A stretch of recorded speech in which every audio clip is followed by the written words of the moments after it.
नमस्कार सभी को सर्वज्ञशाला के इस ऑनलाइन प्लेटफॉर्म पर मैं अमिताभ सभी साथियों का बहुत बहुत स्वागत एवं अभिनंदन करता हूं। दोस्तों, जैसा कि हम हिस्ट्री सब्जेक्ट को देख रहे थे और ये खासकर हमारी जो क्लासेस हैं वह आपका यूपीटीपीएससी पेट के लिए। लेकिन अगर हम बात करें तो इसमें आपका कोई भी एग्जाम हो जिसमें हिस्ट्री सब्जेक्ट पूछा जाता है वह सबके लिए बेनिफिशियल है। लेकिन स्पेशली क्लास यूपीटीपीएससी पेट के मद्देनजर चल रही है, जिसमें पेट के सिलेबस के अकॉर्डिंग ही हम क्लासेस को लेके आ रहे हैं। तो जैसा कि पिछली क्लास में हम देख रहे थे, जो आपका वैदिक सभ्यता के अंतर्गत हमने उत्तर वैदिक काल है, उत्तर वैदिक काल में हमने राजनीतिक जीवन को बहुत ही डिटेल में, बहुत गहराई के साथ हमने देखा था। तो आज उसी के क्रम में आगे बढ़ते हुए आज हम सामाजिक जीवन, धार्मिक जीवन और आर्थिक जीवन, इन सभी की चर्चा करेंगे। यानी जो बचे शेष बिंदु हैं उसको हम डिस्कस कर लेंगे, तो यह टॉपिक हमारा पूरी तरीके से कंप्लीट हो जाएगा। फिर हम नेक्स्ट नया टॉपिक स्टार्ट करेंगे। तो फिर से मैं पुनः आप सभी का इस क्लास में बहुत बहुत स्वागत करता हूं। अगर आपने पिछली क्लासेस को नहीं देखा है तो उसको अवश्य देखिएगा, क्योंकि पिछली क्लासेस में मैंने बहुत डिटेल के साथ, बहुत गहराई के साथ जो आधार है वह उसको हमने डिस्कस कर लिया था। जिसमें पहले तो ऋग्वैदिक कालीन जीवन में सब कुछ मैंने पढ़ा, ऋग्वेद के और ये चारों वेद हैं, आपका वेद वैदिक साहित्य है, सभी की चर्चा बहुत डिटेल में हमने की थी। आज हम उत्तर वैदिक काल में जो आपका सामाजिक जीवन है, धार्मिक जीवन है, उसको देखेंगे। तो पिछली क्लासेस को अगर आपने नहीं देखा तो उसको जरूर देख लेना।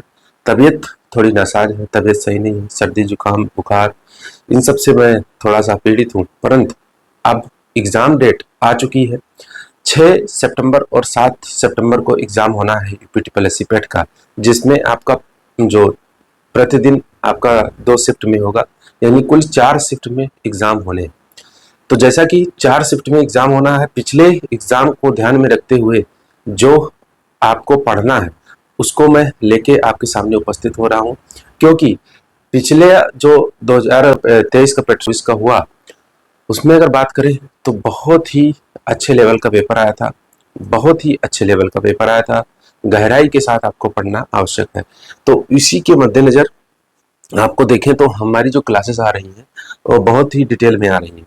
आप कहीं भी यूट्यूब पे आप पढ़िएगा और आपको स्पष्टता के साथ मैं कह रहा हूँ, आपको पता चल जाएगा कि इस क्लास में और अन्य क्लासेस में क्या अंतर है। आप ध्यान रखिए, आपका काम है आप जो मैथ्स के क्वेश्चन है उसको लगाते चलिए। मैथ्स का बहुत बड़ा आपका जो है उसमें पढ़ने पढ़ाने जैसा कुछ नहीं है। 20 क्वेश्चन आपके डीआई से आने हैं, डाटा इंटरप्रिटेशन से आने हैं। उसमें आपको सिर्फ प्रैक्टिस की जरूरत है। उसमें आपका प्रैक्टिस, जिसमें औसत, परसेंटेज और आपका जो है ये आपका पिछले जो एग्जाम हुआ उसमें तो ये ट्रेन से संबंधित भी क्वेश्चन डीआई के अंतर्गत दे दिया गया था। तो आप उस क्वेश्चन को देख के आपको उसी के अकॉर्डिंग प्रैक्टिस करनी है। मैथ्स की प्रैक्टिस करते चलिए, 25 नंबर वहां से टोटल आने हैं, जिसमें से 20 नंबर जो है डीआई का आना है। तो डीआई की बात करें तो डीआई आप किसी भी बुक से, खासकर मेरा जो सजेशन है वह है ये कि आप जो बैंक के एग्जाम होते हैं, जिसमें खासकर क्लर्क देख लीजिए, पीओ छोड़ दीजिए, क्लर्क के जो एग्जाम हुए हैं जिसमें डीआई आया है उसको आप सॉल्व करिए। आईबीपीएस हो, एसबीआई हो, किसी भी क्लर्क का एग्जाम हो, एक कोई बुक ले लीजिए जिसमें डीआई के क्वेश्चन हो क्लर्क के, उसको आप सॉल्व करना स्टार्ट कर दीजिए। क्योंकि जो पिछला एग्जाम हुआ उसमें क्वेश्चन की बात करें तो उसमें एसएससी और बैंक के ही आपके डीआई से संबंधित क्वेश्चन आए थे।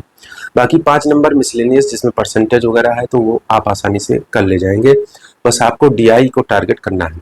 तो ये 25 नंबर है। उसके बाद आपका रीजनिंग है, इन सबको आप सॉल्व करते चलिए, प्रैक्टिस करते चलिए, तो आपका कल्याण हो जाएगा। मेरा यहाँ जो मुख्य उद्देश्य है वो है आपका जो जीएस का पोर्शन है उसको बहुत अच्छे से करवाया जाए।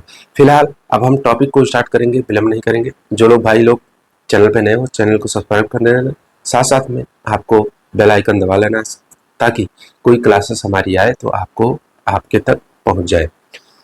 तो अब हम क्लास को स्टार्ट करते हैं। तो जैसा कि पिछली क्लास में हमने आपका उत्तर वैदिक काल में जो राजनीतिक जीवन था उसको मैंने डिस्कस कर लिया था। उसमें बहुत सारे 12 रत्निन जो मुख्य प्रकार के हैं, 12 रत्निनों की चर्चा की थी, और भी जितने भी इम्पोर्टेंट टॉपिक उसमें बिंदु थे मैंने डिस्कस कर लिया था। अब आज हम देखेंगे, आपका स्टार्ट करते हैं सबसे पहले आपका सामाजिक जीवन। तो सामाजिक जीवन की बात करें तो आपको ध्यान रखना है, जैसा कि लोग कहते हैं कि जो वर्ण व्यवस्था है वर्ण व्यवस्था वह वैदिक काल से चली आ रही है, वैदिक काल से नहीं चली आ रही है, वह उत्तर वैदिक काल से चली आ रही है। वैदिक काल में आपका जो है कर्म के आधार पर आपकी वर्ण व्यवस्था थी, लेकिन अब बाद में क्या हुआ कि उत्तर वैदिक काल में आपका जन्म के आधार पर वर्ण व्यवस्था हुई।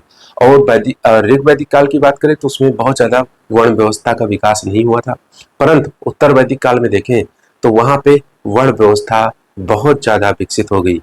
तो उत्तर वैदिक काल में सामाजिक जीवन में देखें तो सामाजिक जीवन में सबसे बड़ा परिवर्तन यही आता है। सबसे बड़ा परिवर्तन परिवर्तन क्या है? सबसे बड़ा परिवर्तन अगर बात करें तो उत्तर वैदिक काल में क्या है, तो वह है आपका वर्ण व्यवस्था का पूर्ण विकास। वर्ण व्यवस्था का पूर्ण विकास, यानी वर्ण व्यवस्था पूरी तरीके से विकसित हो गई। तो इसको ध्यान रखिएगा, ये उत्तर वैदिक काल की बात है।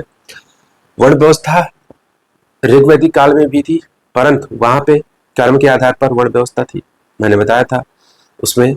और अगर बात करें तो ज्यादा विकसित नहीं थी, परंतु उत्तर वैदिक काल आते आते यह वर्ण व्यवस्था जन्म के आधार पर हो गई, साथ साथ में बहुत ज्यादा विकास हो गया। तो उत्तर वैदिक काल के सामाजिक जीवन में जो सबसे बड़ा परिवर्तन है वह क्या है? पूर्ण रूप से विकसित वर्ण व्यवस्था। तो इसको ध्यान रखिएगा।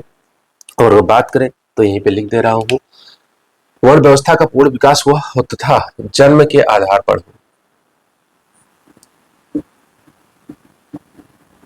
जन्म के आधार पर बात करें तो ऋग वैदिक काल में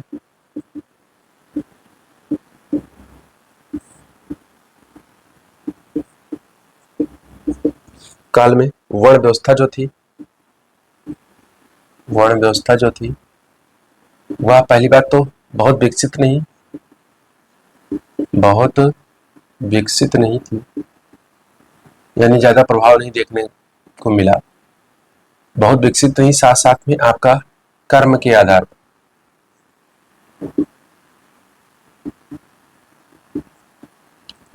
और यहाँ पे क्या हो गया, जन्म के आधार पर वर्ण व्यवस्था का पूर्ण विकास हो जाता है उत्तर वैदिक काल में। तो सबसे बड़ा सामाजिक परिवर्तन यही था। उसके बाद अगर बात करें तो यहाँ पे जो 4 वर्ण हैं, आपको ध्यान रखना है, जो आपके 4 वर्ण हैं उसमें अगर बात करें तो जो पहले वर्ण है, वर्ण पता है ना आपको, 4 जो वर्ण है, 4 वर्णों में अगर बात करें तो जो सबसे पहला वर्ण है वह क्या है? ब्राह्मण है। दूसरा है क्षत्रिय। तीसरे हैं वैश्य। चौथे हैं कौन? शूद्र। तो इसमें अगर बात करें तो आपको ध्यान रखना है, पहले तो जो वर्ण है अत्यधिक शक्तिशाली हुए उत्तर वैदिक काल में, अत्यधिक शक्तिशाली हुए। ये दोनों अत्यधिक शक्तिशाली हुए। वैश्यों के ज्यादा परिवर्तन नहीं देखने को मिलता, क्योंकि वैश्य जो होते थे आपको पता है व्यापार से संबंधित, इनसे संबंधित कार्य था, तो इनमें ज्यादा कोई परिवर्तन नहीं देखने को मिलता है। लेकिन ब्राह्मण और क्षत्रिय शक्तिशाली हुए और शूद्रों की स्थिति में गिरावट आई। क्या आई? शूद्रों की स्थिति में गिरावट आई। ठीक है, तो शूद्रों की स्थिति में गिरावट आई, लेकिन ब्राह्मण क्षत्रिय ये थोड़ा सा शक्तिशाली हुए। तो जब इसमें गिरावट आती है तो मिश्रित जातियों का प्रादुर्भाव हुआ। क्या हुआ? मिश्रित जातियों का प्रादुर्भाव हुआ। यहां पे लिखना हूं, मिश्रित जातियों का प्रादुर्भाव। मिश्रित जातियां क्या होती हैं? जब आपका संतान जो है दो विभिन्न आपके जातियों से, माता पिता अलग अलग जातियों से हो और संतान उत्पत्ति हो, तो वहां पे मिश्रित जातियों का विकास होता है। तो शूद्रों की स्थिति में गिरावट आया और साथ साथ में मिश्रित जातियों का प्रादुर्भाव हुआ, यानी उनकी उत्पत्ति हुई। तो अगर बात करें तो इसमें 2 प्रकार के आपको विवाह देखने को मिलते हैं, और इन्हीं विवाह के कारण मिश्रित जातियों का जो है प्रादुर्भाव हुआ। तो अगर बात करें तो मिश्रित जातियों के प्रादुर्भाव के कारण दो प्रकार के विवाह प्रचलन में आए। दो प्रकार के विवाह प्रचलन में आए। प्रचलन में, तो इसमें अगर बात करें प्रचलन में कौन कौन से दो प्रकार हैं, तो अगर इसमें देखें तो एक है, यहीं पे ले लेता हूं, तो एक है अनुलोम। अनुलोम, दूसरा है प्रतिलोम। प्रतिलोम, अनुलोम और प्रतिलोम दो प्रकार के विवाह जो है ये प्रचलन में आए। और इसमें अगर बात करें तो आपको ध्यान रखना है अनुलोम और प्रतिलोम। अनुलोम की बात करें तो इसमें क्या होता है कि उच्च जाति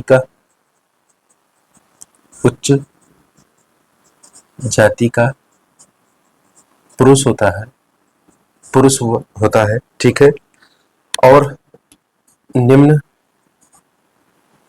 जाति की महिला होती है, महिला। तो ये अनुलोम विवाह माना जाता है। अनुलोम विवाह में उच्च जाति का पुरुष और निम्न जाति की महिला, इन दोनों के संयोग से जो उत्पन्न होगा तो क्या वह मिश्रित जाति का नहीं होगा? तो बिल्कुल मिश्रित जाति का होगा। तो मिश्रित जातियों का प्रादुर्भाव क्यों होता है? क्योंकि दो प्रकार के विवाह इसमें प्रचलन में आ जाते हैं। अब प्रतिलोम विवाह की बात करें तो इसमें उच्च वर्ण की महिला होती है, उच्च वर्ण की महिला होती है, महिला, और निम्न वर्ण का पुरुष होता है, निम्न वर्ण का पुरुष। पुरुष, राइटिंग पे बहुत ध्यान मत दीजिएगा, तो ठीक है। तो निम्न वर्ण का जो है यहाँ पे पुरुष होता है और उच्च वर्ण की महिला होती है। तो इस प्रकार बात करें तो ये यहाँ पे ऐसे विवाह होते थे, दो प्रकार के विवाह प्रचलन में आए, जिससे क्या हुआ कि इनका जो है मिश्रित जातियों का प्रादुर्भाव हुआ। अनुलोम विवाह, प्रतिलोम विवाह। अनुलोम विवाह में उच्च जाति का या उच्च वर्ण का पुरुष होता है, निम्न वर्ण की महिला होती है। प्रतिलोम विवाह में उच्च वर्ण की महिला होती है, निम्न वर्ण का पुरुष होता है। तो इस प्रकार अगर देखें तो इनसे क्या होता है, मिश्रित जातियों का प्रादुर्भाव हो जाता है। अब बात करें तो यहाँ पे आगे चलते हैं। दो प्रकार के विवाह आपको ध्यान रखने हैं, ये प्रचलन में है। अगर आप बताइएगा तो विवाह के सारे प्रकार मैं यहाँ डिस्कस कर लूंगा, क्योंकि ये सब उत्तर वैदिक कालीन जीवन में ही आए हैं, उत्तर वैदिक काल में ही ये प्रचलन में आए हैं और वहीं से इनका विकास होता है। तो अब हम बात करें तो अब हम इसको देख लिए सामाजिक जीवन में। अब आपको ध्यान रखना है स्त्रियों की क्या स्थिति रही है। स्त्रियों की स्थिति ये वर्णों की स्थिति हो गई। और स्त्रियों की स्थिति में अगर बात करें तो आपको ध्यान रखना है स्त्रियों की स्थिति में भी गिरावट आती है उत्तर वैदिक काल में। मैंने ऋग्वैदिक कालीन जीवन पढ़ाते पढ़ाते आपको वहां पे मैंने संकेत कर दिया था कि उत्तर वैदिक काल और ऋग्वैदिक काल में बहुत बड़ा परिवर्तन आता है, चाहे स्त्रियों की स्थिति हो, सामाजिक जीवन हो, चाहे धार्मिक जीवन हो, चाहे आर्थिक जीवन हो, सब में बहुत ज्यादा परिवर्तन देखने को मिलता है। तो वहां पे मैंने संकेत कर दिया था, तो वही परिवर्तन आपको देखने को मिलेंगे। जैसा कि मैंने ऋग्वैदिक काल में बताया था, पाला घोषा मुद्रा ये आज जो है विदुषी महिलाएं हुई, यानी महिलाओं की स्थिति में कोई गिरावट नहीं थी। वहां पे महिलाओं को पूर्ण अधिकार था, नयन का अधिकार था। तो महिलाएं, विदुषी महिलाएं वहां पे जो है आपको देखने को मिलती हैं। लेकिन यहाँ पे स्त्रियों की स्थिति में गिरावट आ जाती है। और यहाँ पे अगर बात करें तो स्त्रियों को कष्ट का सूचक माना गया। कन्या के जन्म को जो है आपको ध्यान रखना है, कन्या के जन्म को कष्ट का सूचक माना गया है, सूचक माना गया। साथ साथ में अगर बात करें तो कन्या वध को भी देखने को मिलता है। कन्या वध को बढ़ावा मिला, ठीक है, कन्या वध को बढ़ावा मिला है। और साथ साथ में बात करें तो विवाह जो है, विवाह दो चरणों में हुए। विवाह की बात करें तो विवाह दो चरणों में, पहला चरण है जिसमें आपको ध्यान रखना है वर और वधू दोनों एक दूसरे का दाहिना हाथ थाम कर आजीवन सामंजस्य और आपस में प्रेम भाव बनाए रखने का शपथ लेते थे। तो पहला चरण यह था कि वर तथा वधू एक दूसरे का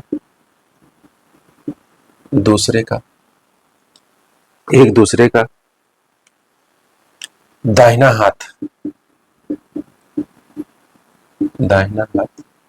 थाम कर आजीवन सामंजस्य बनाए रखने का, यानी आपस में सामंजस्य बनाए रखने का शपथ लेते थे।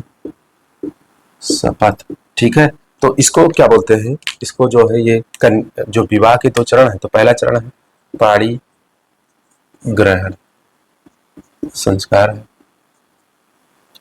तो ये पाणी ग्रहण संस्कार है जिसमें कन्या वर जो है आपका एक दूसरे का दाहिना हाथ थाम के, आपको ध्यान रखना है, दाहिना हाथ थाम कर जीवन भर क्या आपस में सामंजस्य बनाए रखने की शपथ लेते थे। ये होता था पाणी ग्रहण संस्कार। दूसरा जो चरण है वह सप्तपदी कहलाता है। क्या कहलाता है? सप्तपदी कहलाता है। सप्तपदी में आपको पता है 7 फेरे लेते हैं। तो यहाँ पे वर वधू एक दूसरे के साथ 7 कदम चलकर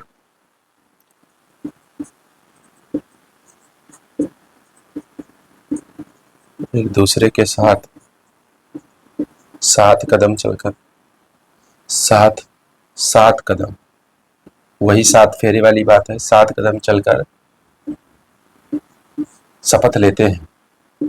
तो ये सप्तपदी कहलाता है। तो यानी विवाह के 2 चरण आपको ध्यान रखने हैं। पाणी ग्रहण संस्कार जिसमें कन्या और वर ये दोनों आपस में एक दूसरे का एक हाथ थाम कर आजीवन आपस में सामंजस्य बनाए रखने का शपथ लेते थे। इसको पाणी ग्रहण संस्कार बोलते हैं। दूसरा चरण सप्तपदी कहलाता है। सप्तपदी में आपको ध्यान रखना है एक दूसरे के साथ 7 फेरे लेते हैं, यानी 7 कदम चलते हैं। तो सप्तपदी यानी सप्तपद 7 पद, इसको याद रखिएगा। तो इस प्रकार आपको ये ध्यान रखने हैं। अब अगर बात करें तो क्या मैं विवाह के प्रकार भी बता दूं आपको? विवाह के प्रकार कितने होते हैं ये भी हो सकता है पूछ लिया जाए। विवाह के प्रकार तो इसको भी देख लीजिए फटाफट करके। तो पहला विवाह है आपका प्रजापत्य विवाह। क्या है? प्रजापत्य विवाह।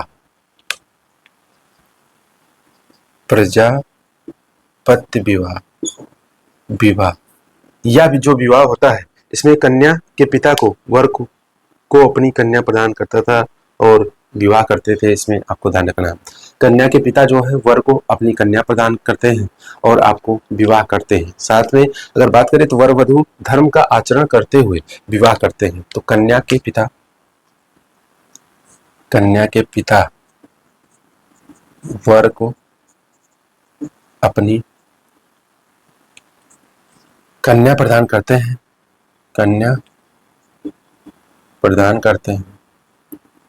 और धर्म के अनुसार, ध्यान रखिएगा, धर्म के अनुसार आचरण करते हुए विवाह करते हैं। तो प्रजापत्य विवाह कहलाता है। ठीक है, प्रजापत्य विवाह। दूसरे विवाह की बात करें तो यह आर्ष विवाह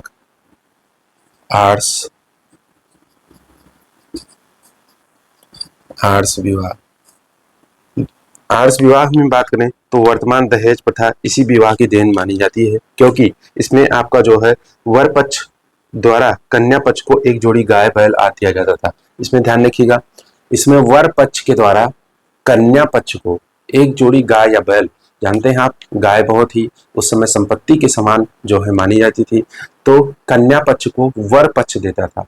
ध्यान रखिएगा, वर पक्ष जो है यहाँ पे लिख दे रहा हूं, वर पक्ष कन्या पक्ष को क्या देता था? एक जोड़ी गाय या बैल। ध्यान रखिएगा, ये दहेज मान सकते हैं, दहेज के रूप में। तो अगर वर्तमान में जो विवाह है, तो वर्तमान में जो विवाह होता है जिसमें दहेज चलता है, नहीं चलता है, तो दहेज प्रथा यहाँ से माना जा सकता है कि जो वर्तमान दहेज प्रथा है वह इसी विवाह की देन है। वर्तमान दहेज प्रथा जो है वह इसी विवाह की देन मानी जाती है। कौन से विवाह? आर्ष विवाह। आर्ष विवाह इसी विवाह की देन है, तो इसको ध्यान रखिएगा, आर्ष विवाह। अब बात करें तो हम अगला चलते हैं, जिसमें आता है आपका देव विवाह। क्या? देव विवाह। थोड़ा स्वास्थ्य में समस्या है, आपको ध्यान रखना है, लेकिन एग्जाम डेट आ गई है तो फटाफट हमारा दायित्व है कि आपको सिलेबस के अकॉर्डिंग पूरा सिलेबस कंप्लीट करवा दिया जाए। सिलेबस में आपको ध्यान रखना है, जीएस का पोर्शन बहुत जल्दी प्रयास रहेगा मेरा कि कंप्लीट हो जाए, तो इसमें आपको ध्यान रखना है। अब हम चलते हैं तीसरे विवाह की तरफ। तो तीसरा विवाह है देव विवाह। देव विवाह। देव विवाह की बात करें तो यज्ञ कराने वाले पुरोहित के साथ में इसका विवाह किया जाता था। देव विवाह किसे कहते हैं? तो जो यज्ञ कराने वाले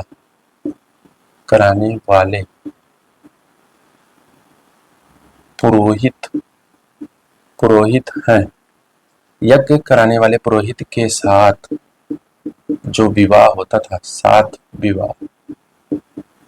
साथ जो विवाह होता था उसे क्या कहते थे? देव विवाह कहते थे। तो तीसरा विवाह है। अब चौथे विवाह की बात करें तो ब्रह्म विवाह कहलाता। क्या है?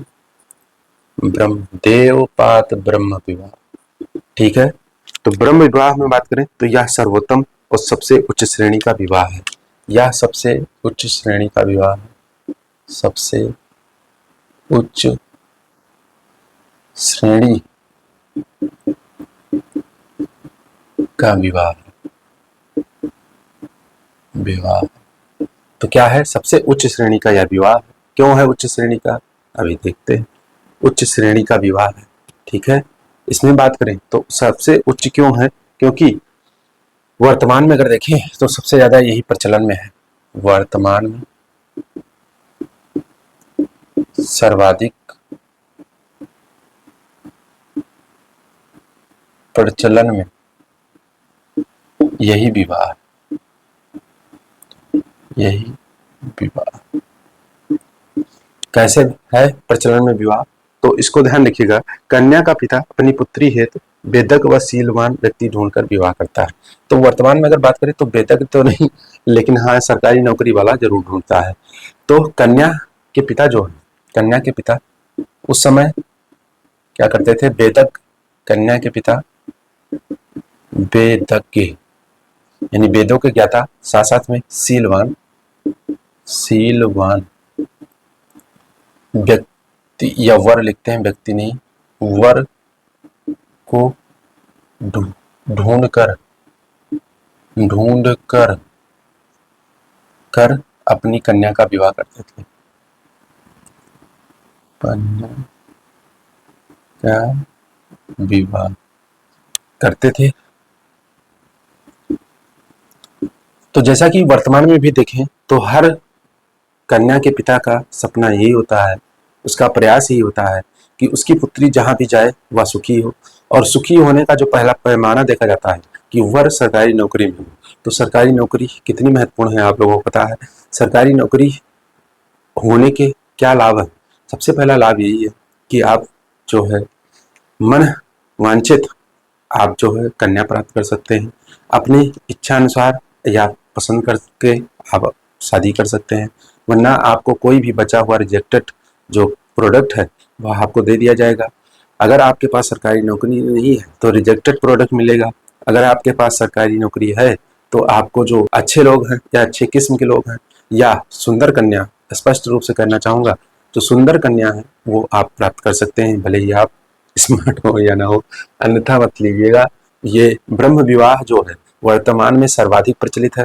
हालांकि इसमें अन्य विवाह भी अभी हम देखेंगे, वो भी प्रचलन में है, लेकिन सर्वाधिक प्रचलन यही है क्योंकि हर कन्या का, हर पुत्री का पिता जो यही चाहता है कि उसकी जो पुत्री हो उसका विवाह ऐसे योग्य शीलवान व्यक्ति हो, साथ साथ में नौकरी पेशा वाला हो, तो उसमें उसको उसके साथ विवाह किया जाए। तो ये वर्तमान में सर्वाधिक प्रचलन है ब्रह्म विवाह। तो ये 4 विवाह हो गए। तो मैंने बताया कि ये 4 विवाह आपको ध्यान रखने हैं। तो पहला था प्रजापत्य विवाह, प्रजापत्य। दूसरा है आर्ष विवाह, दहेज प्रथा की यही शुरुआत हुई थी। आर्ष, फिर तीसरा है देव विवाह, देव, फिर है ब्रह्म। तो अगर बात करें तो ये विवाह के 4 प्रकार, विवाह के ये 4 प्रकार सर्वोत्तम माने जाते हैं, सर्वोत्तम माने जाते हैं, माने जाते हैं। तो इसको ध्यान रखिएगा, ठीक है। विवाह के ये 4 प्रकार सर्वोत्तम माने जाते हैं। अब इसके बाद जो विवाह के प्रकार हैं वह थोड़ा सा निम्न श्रेणी के आते हैं, ये उच्च श्रेणी के विवाह, उच्च श्रेणी के, उच्च श्रेणी के। तो चलिए अब अगला विवाह देख लेते हैं। 4 प्रकार के ये विवाह हो गए जो उच्च श्रेणी के विवाह माने जाते हैं। अब अगले जो विवाह के प्रकार हैं वह निम्न श्रेणी के। तो अगला जो विवाह है वह है गंधर्व विवाह, गंधर्व विवाह। गंधर्व विवाह की बात करें तो इसमें आपको ध्यान रखना है, अपनी ही पसंद से वर वधू क्या करते हैं, एक दूसरे से विवाह करते हैं। यह विवाह भी वर्तमान में काफी प्रचलन में है और यह लगातार इसका प्रचलन बढ़ता जा रहा है। तो यह जो लव मैरिज होती है या उसी के समान है गंधर्व विवाह। गंधर्व विवाह में क्या होता है कि वर और जो वधू है वो एक दूसरे से शादी करते हैं अपनी पसंद के अनुसार। तो ये एक तरीके से लव मैरिज हुआ, आपको ध्यान रखना है। तो यह इसमें वर वधू अपनी पसंद से, अपनी पसंद से विवाह करते हैं, करते हैं। तो ये गंधर्व विवाह है और इसमें ध्यान रखिएगा, अगर बात करें तो लव मैरिज, वर्तमान में जो लव मैरिज होती है, लव मैरिज लिखिए, हम हिंदी में लिखेंगे आधुनिक, आधुनिक जो प्रेम विवाह, प्रेम विवाह वह किसकी देन है, आधुनिक प्रेम विवाह जो है वह गंधर्व विवाह की देन है, गंधर्व विवाह के प्रकार में आता है। तो सबसे पहले आपको ध्यान रखना है आर्ष विवाह, जो दहेज प्रथा की देन मानी जाती है वह आर्ष विवाह है। उसके बाद आपको ध्यान रखना है कौन सा, ब्रह्म विवाह, ये सर्वाधिक वर्तमान में यही प्रचलन में है। एक ये जो है उत्तर वैदिक काल से आपको वर्तमान में कनेक्ट करना है, बस कुल मिला के ये है। फिर गंधर्व विवाह है, तो गंधर्व विवाह आधुनिक प्रेम विवाह की भांति या गंधर्व विवाह होता है। अब बात करें तो फिर है असुर विवाह, छठा है आसुर, आसुर या असुर, असुर विवाह, यह बहुत ही खतरनाक है। असुर विवाह जो है बहुत खतरनाक है। जब पिता अपनी कन्या के बदले, बहुत ही इंपॉर्टेंट है, कन्या के बदले धन ले लेता है, पिता, पिता अपनी कन्या के बदले, बदले धन ले लेता है, धन लेकर विवाह करता है। यानी कुल मिला के कहें तो एक शब्दों में कहें, अपनी पुत्री या अपनी कन्या को बेच देना, क्योंकि आप कन्या के बदले धन ले रहे हैं तो इसका मतलब यह है कि आप अपनी पुत्री को बेच रहे हैं। तो पिता अपनी कन्या के बदले धन लेकर विवाह कर देता है, तो यह कौन सा विवाह कहलाता है, तो यह असुर विवाह कहलाता है, असुर विवाह। ठीक है, तो ये इसमें देखो, पिता जो है जब पैसे लेगा तो पैसे आपको पता है, जो पैसे उसको दे दिया, ज्यादा पैसे दे दिया तो वह किसी के भी साथ कर सकता है, चाहे वह योग्य हो चाहे अयोग्य हो। तो यह आपका असुर विवाह कहलाता है। असुरों के द्वारा ऐसा विवाह किया जाता है जिसमें वो एक कन्या के बदले आपको पैसे दे देता है, ले लेता है, मतलब ले लेता है कन्या के बदले और विवाह किसी के भी साथ कर सकता है। तो इस प्रकार यह असुर विवाह है। अब अगला विवाह बहुत ही और भी खतरनाक है, तो उसको ध्यान रखिएगा, वह राक्षस विवाह है। असुर और राक्षस में अंतर है, असुर और राक्षस विवाह। राक्षस विवाह भी बहुत खतरनाक है, यह बलपूर्वक कन्या का अपहरण करके किया जाता है। क्या, बलपूर्वक, बलपूर्वक कन्या का अपहरण, अपहरण करके, किडनैपिंग करके विवाह किया जाता है। तो यह कौन सा विवाह है, यह आपका जो है ये राक्षस विवाह है। महाभारत में इसे क्षत्रिय धर्म कहा गया है। महाभारत में बात करें तो इसमें क्षत्रिय धर्म कहा गया है, और अगर बात करें तो इसको छात्र विवाह कहा गया है। क्या कहा गया है, छात्र विवाह। मैं यहाँ लिख दे रहा हूँ, छात्र विवाह, महाभारत की बात कर रहा हूं। तो महाभारत में इसको कहा गया, जो ये राक्षसी विवाह, इसको कहा गया कि ये क्षत्रियों का धर्म है, इस विवाह को करे, और इसको राक्षसी न कह के छात्र विवाह कहा गया है। यानी क्षत्रिय से छात्र शब्द बना, छात्र विवाह कहा गया किसको, इसको राक्षस विवाह को महाभारत काल में। तो इसको ध्यान रखिएगा।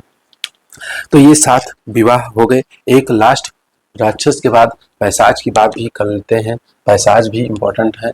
पैशाच, तो पैशाच विवाह भी देख लेते हैं। पैशाच 8वां पैशाच। पैशाच विवाह की बात करें तो कन्या के शरीर पर जबरदस्ती अधिकार, इसे सबसे निकृष्ट विवाह माना गया है। कन्या के शरीर पर जबरदस्ती अधिकार किया गया,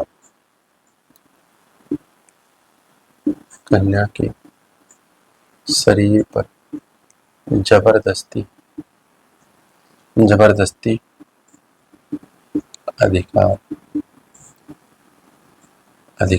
ठीक है। इसमें कन्या के शरीर पर जबरदस्ती अधिकार करके यह विवाह किया जाता है। इसे सबसे निकृष्ट विवाह माना गया है। इसे सबसे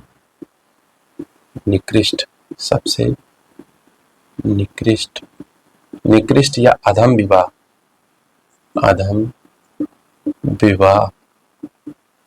माना गया है। तो आपको सर्वोत्तम ध्यान रखना है, सबसे उच्च श्रेणी का या सर्वोत्तम विवाह कौन सा है और सबसे निकृष्ट विवाह कौन सा है। तो सर्वोत्तम की बात करें तो आपको ध्यान रखना है, सर्वोत्तम उच्च श्रेणी का विवाह ब्रह्म विवाह माना जाता है, और सबसे निकृष्ट विवाह जो है वो पैशाच विवाह माना जाता है। तो ये 8 प्रकार के विवाह भी आपको याद रखने हैं, ये सामाजिक जीवन के ही अंतर्गत आएंगे। अब बात करें तो इसमें आपको मैं जो बता रहा था कि विवाह के भी प्रकार हो गए, तो उत्तर वैदिक काल में आपको ध्यान रखना है, जो संस्कार होते हैं 16 संस्कार हमारे हैं, वो भी आपको ध्यान रखने हैं। 16 संस्कार भी इसी में विकसित हुए। 16 संस्कार तो मैं पूरा तो नहीं लिखूंगा 16 संस्कारों को, बस एक एक जो है मैं लास्ट बता देता हूँ कि जो 16 संस्कार हैं, आपके 16 संस्कार जिनका विकास क्या हुआ, ये आपको ध्यान रखना है। 16 संस्कार कितने संस्कार होते हैं? 16 संस्कार होते हैं। कहाँ से लेके आपको ध्यान रखना है, गर्भाधान से लेके अंत्येष्टि तक, गर्भधान से लेकर अंतिम जो है आपका मृत्यु के बाद अंत्येष्टि तक ये 16 संस्कार भी विकसित हुए उत्तर वैदिक काल में सामाजिक जीवन के अंतर्गत। आपको ध्यान रखना है, इसको प्रसिद्ध संस्कार हैं। और आपको मैंने इसमें अगर बात करें तो 1-2 में बता देता हूं। जैसे आपको पहला जो संस्कार है वह कौन सा है? गर्भाधान। दूसरा है जो पुंसवन, ठीक है। तीसरा जो बात करें तो वह सीमांतोनयन। ये 3 बताना इसलिए आवश्यक है, क्योंकि ये जन्म से पूर्व के संस्कार हैं। जन्म से पूर्व के संस्कार, यानी जन्म लेने के पहले के ही संस्कार हैं, जन्म से पूर्व के संस्कार हैं, ठीक है। आपको ध्यान रखना है, पहला कौन सा है? गर्भधान करेगा, कोई भी व्यक्ति है गर्भधान करता है, तो गर्भधान, उसके बाद पुंसवन और सीमांतोनयन, ये बालक के जन्म से पूर्व होने वाले संस्कार हैं। फिर इसके बाद जन्म लेने के बाद पहला जो होता है वह होता है जात कर्म की बात करें तो बालक के जन्म के बाद प्रथम संस्कार है, और इसमें सोने की सलाका से बालक को पंचमृत खिलाया जाता है। यह जन्म के बाद पहला संस्कार है।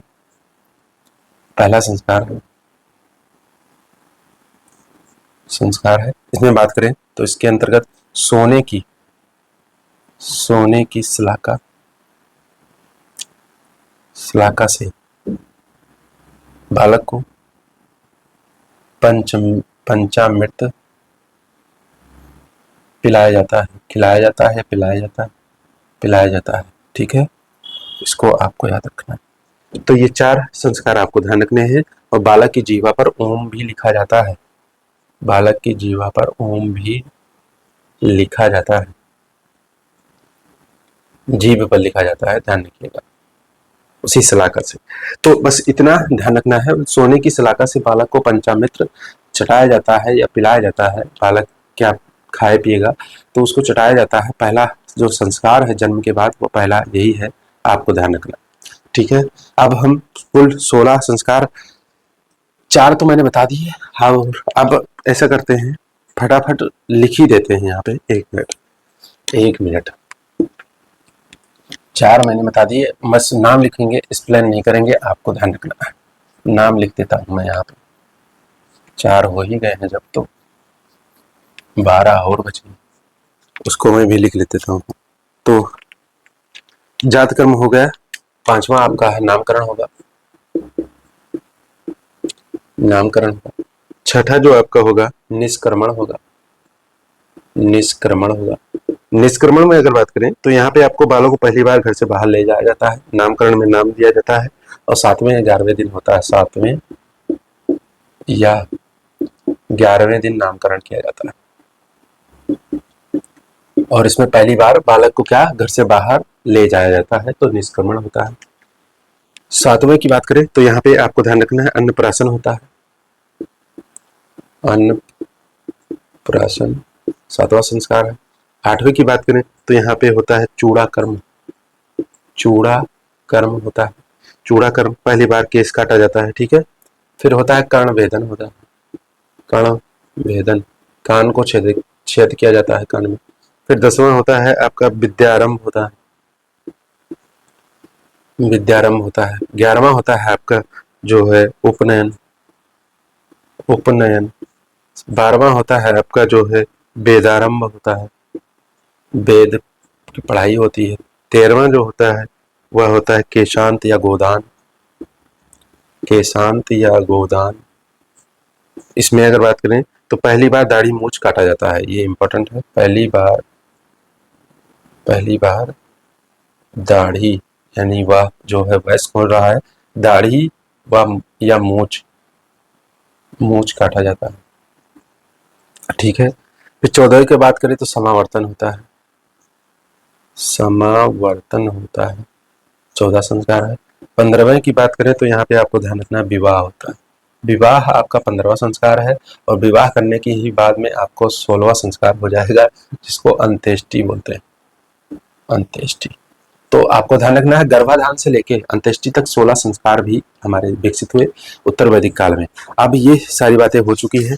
अब उत्तर वैदिक काल में आपको हम उत्तर वैदिक काल का धर्म भी बता देते हैं। यहाँ पे उत्तर वैदिक कालीन जीवन में आपका धार्मिक जीवन कैसे था वो भी फटाफट एक्सप्लेन कर देते हैं। तो यहाँ पे सामाजिक जीवन की चर्चा हो चुकी है, अब हम धार्मिक जीवन को ले लेते हैं। धार्मिक जीवन,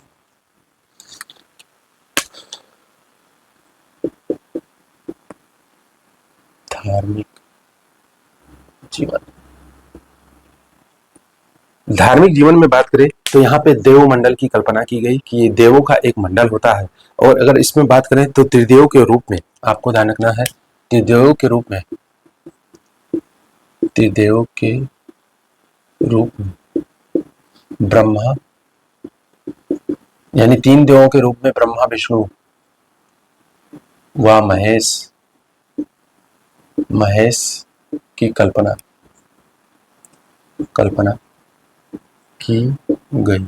तो इस प्रकार त्रिदेव के रूप में इनका जो है ब्रह्मा विष्णु महेश की कल्पना की गई और देवमंडल की कल्पना की गई। और यज्ञ जो है, यज्ञों पर अधिक बल दिया जाने लगा, यज्ञों पर अधिक बल, यानी अधिक यज्ञ होने लगे। और बहुत दिन तक बहुत लंबे लंबे यज्ञ होते थे, कुछ यज्ञों को मैं बताऊंगा भी। तो यज्ञों पर अधिक बल, बल लिख देता हूँ, बल दिया जाने लगा, दिया जाने लगा। बात करें तो इसमें आपको ध्यान रखना है एक चीज कि अगर बात करें तो धार्मिक जीवन में सबसे बड़ा जो परिवर्तन आया है धार्मिक जीवन में, उसमें अगर बात करें तो तर्क का उदय हुआ, तर्क का। तो इसमें आपको ध्यान रखना है, तर्क का उदय होता है धार्मिक जीवन में, तर्कों पर बात होने लगी धार्मिक जीवन में, तर्क का उदय, तर्क का उदय। और तर्कों का उदय किसके माध्यम से हुआ तो जानते हैं आप, उपनिषदों की रचना हुई। उपनिषदों की रचना हुई। मैंने बताया था कि ऋग्वेद को छोड़ के आपके यजुर्वेद, सामवेद, अथर्ववेद, साथ साथ में अन्य वैदिक साहित्य, इन सभी की रचना कब हुई है? उत्तर वैदिक काल में हुई है। और वैदिक साहित्यों में ही उपनिषद, आरण्यक और ब्राह्मण ग्रंथ आदि आते हैं। तो यह आपको ध्यान रखना है। धार्मिक जीवन में तर्क का उदय हुआ, यह भी इंपॉर्टेंट है। स्वर्ग और नर्क की अवधारणा। स्वर्ग व नर्क की अवधारणा धारणा का विकास हुआ। ठीक है। उसके बाद बात करें तो अब यहाँ पे और ले लेते हैं, मंत्र और मंत्रोच्चारण पर बदल दिया जाने लगा। मंत्र व मंत्रोच्चारण पर बल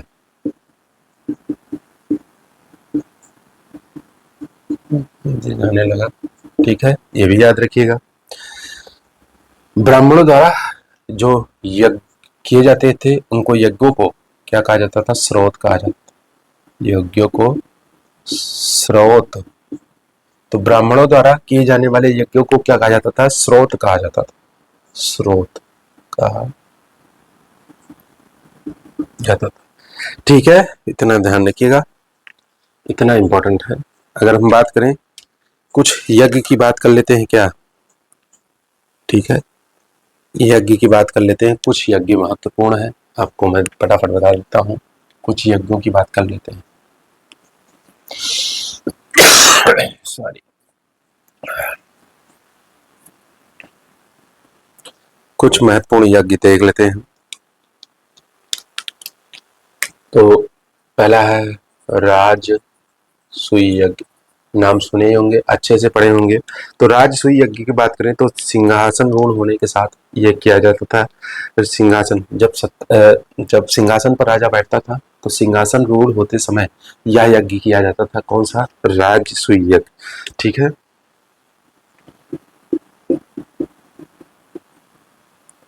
सिंहासन रूढ़ होते समय यह होता था, समय यह यज्ञ किया जाता था।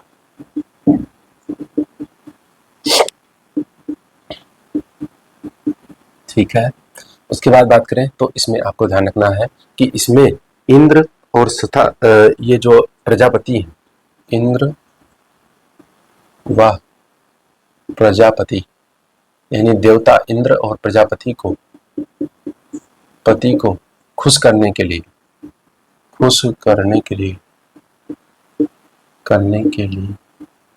यह यज्ञ होता था। ठीक है, ठीक है, ये भी ध्यान रखिएगा कि राजसूय यज्ञ जो है, जब राजा सिंहासन रूढ़ होता था उस समय यह यज्ञ होता था।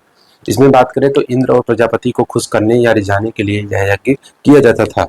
और इसमें अगर बात करें तो रत्नीन, मैंने बताया था कि रत्नीन के चयन के समय रत्नीन के चयन के समय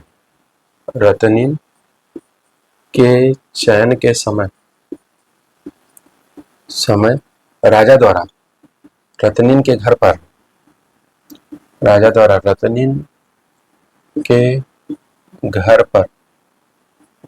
भी यह यज्ञ होता था। घर पर भी यह यज्ञ किया जाता था। और राजा को रत्नीकर कहा गया है। ठीक है, राजा को क्या कहा गया है? रत्नीकर। इस प्रकार आपको ध्यान रखना है, बस इतना इंपॉर्टेंट है। अब हम बात करें तो राजसूय के बाद वाजपेयी यज्ञ होता है। कौन सा यज्ञ होता है? वाजपेयी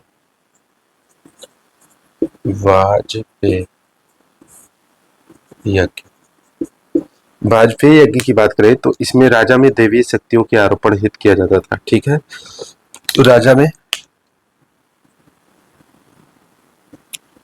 दैवीय शक्तियों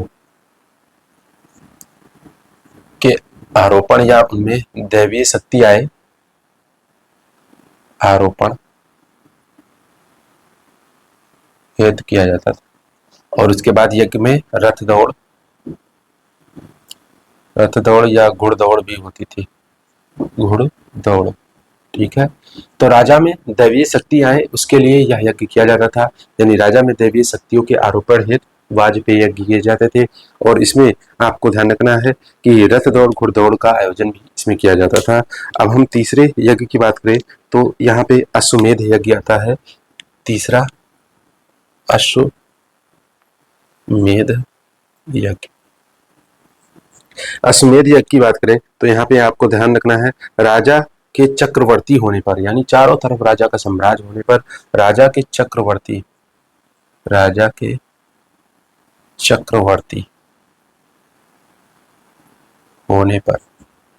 होने पर इसका आयोजन किया जाता था। ठीक है। राजा के चक्रवर्ती होने पर नहीं, होने के लिए, यानी राजा चक्रवर्ती हो, चारों तरफ उनका साम्राज्य हो, उसके लिए यह यज्ञ किया जाता था। 1 वर्ष के लिए होता था आयोजन, बहुत बड़ा यज्ञ होता था। और इसमें आपको पता है कि अश्वमेध यज्ञ में ही अश्व को छोड़ा जाता था, यानी घोड़े को छोड़ा जाता था।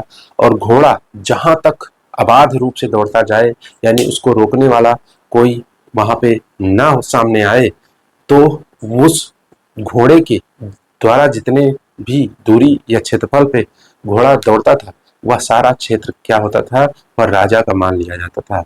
यानी घोड़ा अबाध रूप से जहां तक दौड़ता जाए या घोड़े को रोकने वाला कोई पैदा ना हो या कोई सामने ना आए, तो वह पूरा क्षेत्र राजा का हो जाता था।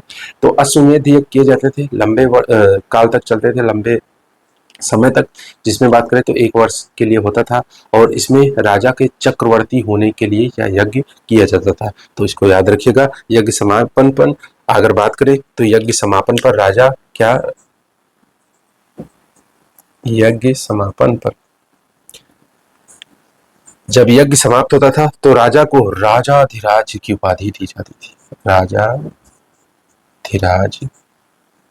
की उपाधि दी जाती थी। इसको याद रखिएगा। ठीक है। तो ये 3 यज्ञ हो गए अश्वमेध। अब एक किरीरिष्ट यज्ञ होता है, किरीरिष्ट। अब अगले जो नाम आएंगे आपको शायद ही पता हो। किरीरिष्ट यज्ञ।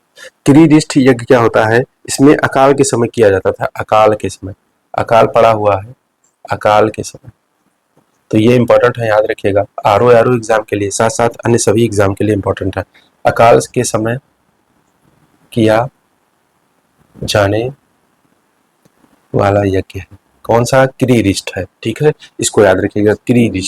किरीरिष्ट यज्ञ, ये भी इंपॉर्टेंट है। अब उसके बाद बात करें पुत्रेष्ठी यज्ञ होता है एक, राजा को संतान प्राप्त होने के लिए यज्ञ किया जाता था।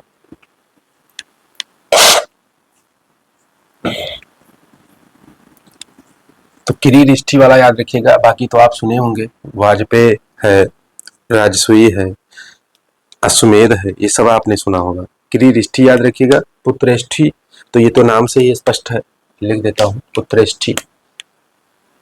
पुत्रेष्ठी 5वां यज्ञ है, पुत्रेष्ठी यज्ञ। इसमें बात करें तो राजा के संतान होने के लिए राजा को संतान की प्राप्ति हो, उसके लिए यज्ञ किया जाता था। ठीक है, पुत्रेष्ठी। उसके बाद बात करें तो अगला अग्निठोम यज्ञ होता है, छठा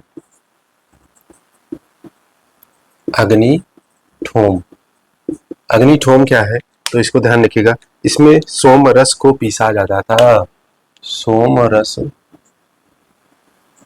को पीसा जाता था इस यज्ञ में।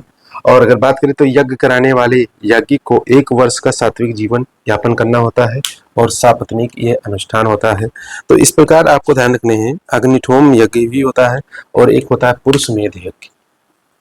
बस पुरुषमेध यज्ञ के साथ हम समाप्त करेंगे इस यज्ञ के बिंदु को। पुरुषमेध यज्ञ, इसमें 25 युग याज्ञिक स्तंभ का निर्माण किया जाता है। 25 युग याज्ञिक स्तंभ का निर्माण किया जाता है। स्तंभ का निर्माण लिखने का मन बिल्कुल नहीं होता है, इस बात ध्यान रखिएगा। 25 यूप याज्ञिक स्तंभ का निर्माण किया जाता है। इसमें पुरुष को, इसमें जो है ध्यान रखिएगा, इसमें पुरुष मेध यज्ञ में इसमें पुरुष की बलि दी जाती है, बहुत ही इंपॉर्टेंट है, बलि दी जाती है। तो पुरुष मेध यज्ञ की आपको याद रखना है, इसमें पुरुषों की बलि दी जाती है और इसमें 25 याज्ञिक स्तंभों का निर्माण किया जाता है। ये सारे इंपॉर्टेंट है। अब ये हो गए यज्ञ को जितना बताना था मैंने बता दिया। अब मानव के 3 ऋण कौन से बताए गए हैं उत्तर वैदिक काल में, ये भी देख लीजिए फटाफट। मानव के 3 ऋण कौन से हैं? मानव जीवन के 3 ऋण, मानव जीवन के 3 ऋण कौन हैं? मानव के 3 ऋण है जिसको मानव को चुकाना चाहिए। तो मानव के 3 ऋण कौन से हैं उसको ध्यान रखिएगा। तो उसको मानव के 3 ऋण जिसको चुकाना चाहिए, तो पहला है ऋषि ऋण। ऋषि ऋण, ऋषि ऋण यह गुरु से प्राप्त शिक्षा का प्रचार प्रसार कर इस ऋण से मुक्त होता है। आपको ध्यान रखना है ऋषि ऋण से मानव जो है कैसे मुक्त होगा, तो गुरु से प्राप्त शिक्षा जो आपको मिली है उसका प्रचार प्रसार करके ही आप इस ऋण से मुक्त हो सकते हैं। तो ऋषि ऋण है। दूसरा है, आपको ध्यान रखना है, ठीक है, पितृ ऋण। पितृ ऋण, पिता का ऋण, तो संतानोत्पत्ति के द्वारा इस ऋण से उऋण हो जाता है। तो संतानोत्पत्ति द्वारा पितृ ऋण होता है, संतानोत्पत्ति के द्वारा उऋण। तो आपको ध्यान रखना है। तो मानव के 3 ऋण कौन से हैं? ऋषि ऋण है, पितृ ऋण है और आपका तीसरा है देव ऋण। देव, तो देव ऋण की बात करें, देवताओं भौतिक शक्तियों द्वारा प्राप्त ज्ञान का प्रचार करके मुक्ति मिल सकती है। तो ऋषि ऋण में आपको ध्यान रखना है, गुरु के द्वारा प्राप्त ज्ञान का प्रचार प्रसार करके उऋण हुआ जाता है। पितृ ऋण में संतानोत्पत्ति के द्वारा उऋण। साथ में अगर बात करें तो आपका जो ये देव ऋण, देव ऋण में आपको ध्यान रखना है, देवताओं के द्वारा या भौतिक शक्तियों के द्वारा जो आपको प्राप्त ज्ञान हुआ है उसका प्रचार प्रसार करके आप जो है इससे उऋण या मुक्त हो सकते हैं। तो ये 3 ऋण है, मानव के 3 ऋण है, ये सब आपके उत्तर वैदिक काल में। अब हम 4 पुरुषार्थों की बात कर लेते हैं। 4 पुरुषार्थ आपके कौन से हैं ये भी आपको ध्यान रखना है। तो 4 पुरुषार्थों की बात करें तो धर्म अर्थ काम मोक्ष कौन सा है? धर्म पहला है, दूसरा है अर्थ है, तीसरा है आपका काम है और लास्ट जो है चौथा मोक्ष। और मोक्ष प्राप्ति का अंतिम साधन कौन सा है मैंने बताया था, आपको ध्यान है कि नहीं आप बताइएगा। तो धर्म अर्थ और काम ये त्रिवर्ग कहलाते हैं, त्रिवर्ग कहलाते हैं। कौन से? धर्म अर्थ और काम, ठीक है, धर्म अर्थ और काम।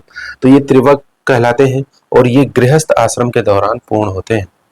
गृहस्थ आश्रम के दौरान पूर्ण होते हैं। तो इसको ध्यान रखिएगा। 4 पुरुषार्थ हैं, धर्म अर्थ और काम, धर्म अर्थ काम और मोक्ष। बात करें तो धर्म अर्थ और काम ये 3 ऐसे पुरुषार्थ हैं, इनको त्रिवर्ग कहा जाता है और ये आपके गृहस्थ आश्रम के दौरान ये पूर्ण होते हैं। तो इसको ध्यान रखिएगा। अब हम धार्मिक जीवन में बस कुछ पॉइंट मैं फटाक से बता देता हूं। जैसे एक बात आती है कि हमारा शरीर 5 तत्वों से मिलकर बना, लेकिन ऋग्वेद क्या कहता है आपको ध्यान रखना है, मैं वही बताने जा रहा हूं। ऋग्वेद में शरीर के 5 तत्व से निर्मित होने की बजाय केवल एक तत्व से कहता है। ऋग्वेद कहता है कि ऋग्वेद के अनुसार बात करें तो हमारा शरीर 5 तत्वों से ना होकर केवल एक तत्व से मिलकर बना है और वो कौन सा तत्व है? वह आपका है जल तत्व है, ठीक है, जल तत्व है।